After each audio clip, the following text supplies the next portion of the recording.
I couldn't do that in my STEM classes until I had my reason. And what I realized eventually was one of the reasons that I had a hard time doing this is because I didn't see a way. I am very, what I would call, relationship and human oriented. Like I genuinely want to make other people's lives, I want to make an impact to make their lives better, to reduce suffering, right? And one of the things that I saw in STEM was that there was a huge disconnect with that ability and with that idea of like impacting, reducing suffering, and then the output of STEM, right?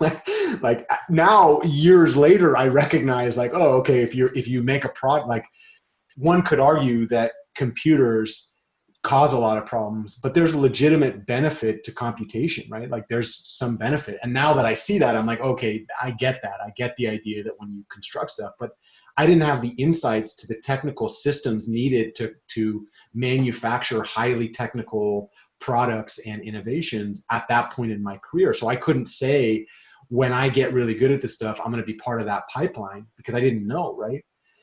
But what I did recognize was that some people did know that stuff. And there were some people that had access to that, but that were suffering in classes.